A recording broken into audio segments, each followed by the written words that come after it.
पवित्र महाविशुभ पणा संक्रांति एवं ओडिया नववर्ष उपलक्षे आपण मानंकु समस्तंकु मोर हार्दिक शुभेच्छा एवं शुभकामना। नमस्कार दर्शक बंधु, आपण मानंकु आजिर एही ज्योतिष कार्यक्रम को स्वागत। आजिर एही ज्योतिष कार्यक्रमटी कन्या राशि व्यक्ति विशेष मानक पई बहुत गुरुत्वपूर्ण अटे, बहुत ही खास अटे। कारण एही महाविशुभ पणा संक्रांति परठारु कन्या राशि व्यक्ति विशेष मानकर जीवन में गोटे बहुत बड़ परिवर्तन हेबा पई जाउअछि। पूर्वरु आपण माने जानिछंती 29 मार्च ठारू शनिकर राशि परिवर्तन हो सारी एवं महाविशुभ पणा संक्रांति दिन सूर्यदेव निजर राशि परिवर्तन करने को जाउछंती। यह व्यतीत एप्रिल 5 तारिख रु मंगल देव मध्य निजर राशि परिवर्तन कर सारी। तो ए सबुर प्रभाव रे एही पणा संक्रांति परठारु आपणकर जीवन रे एक बड़ परिवर्तन हेबा पई जाउछि। तेबे एहार प्रभाव रे आपणकु केते मात्रा रे शुभ फल प्राप्ति हेबो एवं केते मात्रा रे अशुभ फल प्राप्ति हेबो से विषय रे जानिबा पई आपण माने भिडियोटी को स्किप न करी थरे मात्र शेष पर्यंत निश्चिंत देखंतु। एवं जदि आपण मानकर भी कन्या राशि होई थाए तेबे भिडियोटी को लाइक करी चैनल टी को सब्सक्राइब कर दियंतु। जदि आपण माने सच्चा हृदय रे ईश्वर को भक्ति करुथांती विश्वास करुथांती तेबे भक्ति एवं श्रद्धार सहित कमेंट बॉक्स रे जय श्री जगन्नाथ अवश्य लिखि दियंतु। तेबे बंधु माने आसंतु आरंभ करिबा आजिर एही कार्यक्रमटी को जहाँकि जन्म राशि एवं चंद्र राशि उपरे संपूर्ण आधारित अटे। यह व्यतीत एही पवित्र पणा संक्रांति परठारु आपण मानकर स्वास्थ्य, शिक्षा, प्रेम संपर्क, वैवाहिक जीवन, भाग्य, क्यारियर एवं व्यापार वाणिज्यर स्थिति किपरि रहिछि से विषय रे आजिर ए वीडियो रे विस्तार भाव रे जानिबा। नवग्रहंकर स्थिति किपरि रहिबो एवं नवग्रह आपनकु केउं प्रकारर फल प्रदान करिबारे सक्षम हेबे, शेषर अशुभत्व प्रदान करुथुवा ग्रह मानकर किछि विशेष प्रतिकार मध्य वीडियो रो शेष रे आमे माने जानिबा। जदि आपण मानकर कन्या राशि होइथाय तेबे भिडियोटी को निश्चय गोटे लाइक कर दियंतु। तो राशि चक्र 12 गोटी राशि मध्यरु षष्ठ राशि तथा 6 नंबर राशि होची कन्या राशि। तो आपणकर राशि राश्याधिपति हेउचंती बुध। आपणकर स्वास्थ्य किपरि रहिबो एही पवित्र महाविशुभ पणा संक्रांति परठारु। तो बंधु माने कुंडलीर प्रथम भावटी होइथाय आपणकर स्वास्थ्यर भाव, आपणकर इम्यूनिटी सिस्टम रो भाव। आपणकर प्रथम भावर अधिपति हेउचंती बुध। बुध आपणक कुंडलीर सप्तम भाव रे विराजमान अछंती। तेबे बुधंक सहित शनि एवं राहु मध्य विराजमान अछंती। तो बंधु माने आपणकर स्किन रिलेटेड किछिटा छोटो मोटो प्रॉब्लम देखा देई पारे, एलर्जी, इन्फेक्शन भली किछि छोटो मोटो समस्या देखा देई पारे। यह व्यतीत जेतेबेले आपण कुआडे बाहर को यात्रा करूछंती सेतेबेले आपण ओभर थिंकिंग करंतु नाही बा अधिक चिंताग्रस्त हुअंतु नहीं, नचेत आपणकर मुंड बिंधा भली समस्या देखा देई पारे। तो आपण ओभर थिंकिंग ठारू दूरे रुहंतु।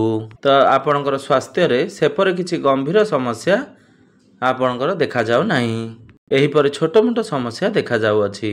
तो बंधु माने एबे आसंतु जानि नेबा आपणकर शिक्षा क्षेत्र किपरि रहिबो एही पवित्र पणा संक्रांति ठारू। विद्यार्थी मानक पई किपरि रहिबो एही पवित्र पणा संक्रांति परर समय।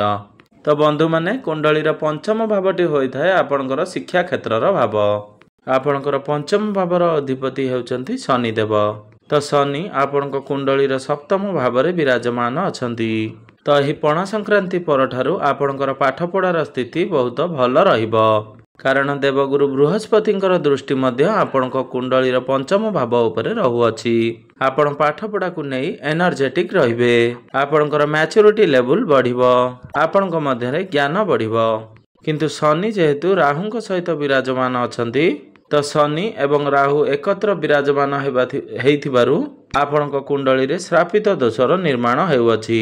तो सेथिपई आपणकर पाठपढ़ारे सब किछि भल हेले मध्य आपणक मन रे दुश्चिंता रहिबो, एक प्रकारर भय रहिबो।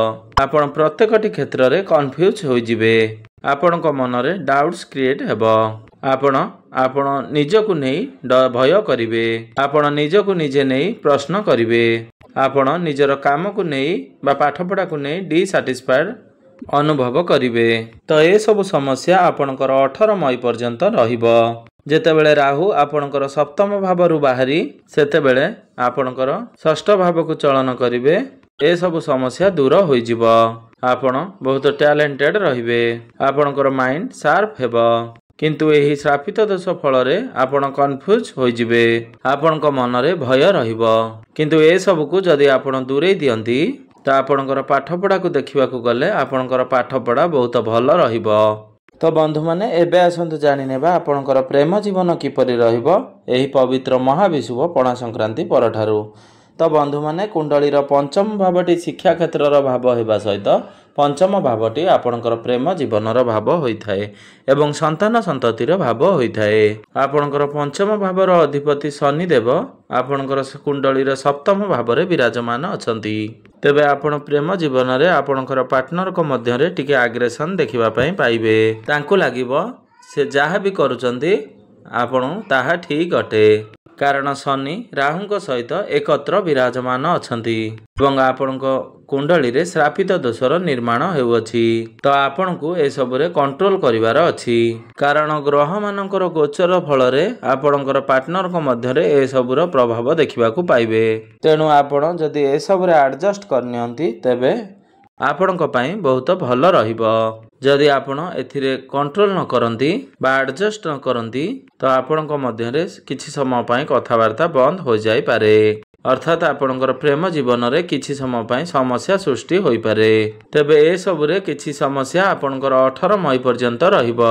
तो 18 मई को राहुंकर राशि परिवर्तन फल रे आपण निजर प्रेम जीवन रे ए सब रे सुधार देखिबा पई पाइबे।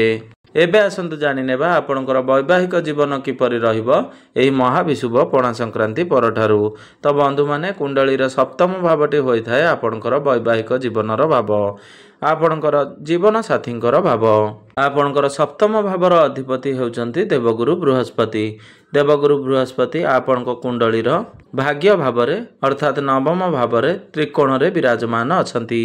आपणकर सप्तम भावरे चारोटी ग्रह विराजमान अछंती शुक्र बुध शनि एवं राहु। जहा फल रे आपणकर जीवन साथींकर मूड स्विंग होई पारे। बेले बेले एपरि होइथाए बहुत भल एवं बेले बेले बहुत खराब होइथाए। तो जेहेतु आपणकर सप्तम भावरे चारोटी ग्रह विराजमान अछंती एहार प्रभाव रे आपणकर जीवन साथींकर एभली स्वभाव देखिबा को पाइबे। तेणु ए सब रे आपण को एडजस्ट करिवार हेबो। तो जदि आपण किछि रिएक्ट करंती आपण ए सब रे एडजस्ट न करंती तो आपणकर वैवाहिक जीवन रे समस्या सृष्टि होई पारे। तेणु आपण आपणकर वैवाहिक जीवन को एडजस्ट करिया पई भलरे रखिबा पई आपण को टिके सुधारी नेबार अछि। कारण 18 मई परे आपणकर ए सब रे सुधार देखिबा पई पाइबे। एबे आसंतु जानि नेबा सबठारु गुरुत्वपूर्ण विषय वस्तु आपणकर भाग्य क्यारियर एवं व्यापार वाणिज्यर स्थिति किपरि रहिबो एही पवित्र पणा संक्रांति परठारु। तो बंधु माने कुंडलीर नवम भावटी होइथाए आपणकर भाग्यर भाव एवं दशम भावटी होइथाए आपणकर कार्य क्षेत्र तथा क्यारियर भाव एवं सप्तम भावटी होइथाए आपणकर व्यापार वाणिज्यर भाव। तो आपणकर नवम भाव तथा भाग्य भावर अधिपति हेउचंती शुक्र। तो शुक्र आपणक कुंडलीर सप्तम भावरे उच्चस्थ अछंती। कारण आपणकर भाग्य भावर अधिपति शुक्र आपणकर सप्तम भावरे उच्चस्थ रही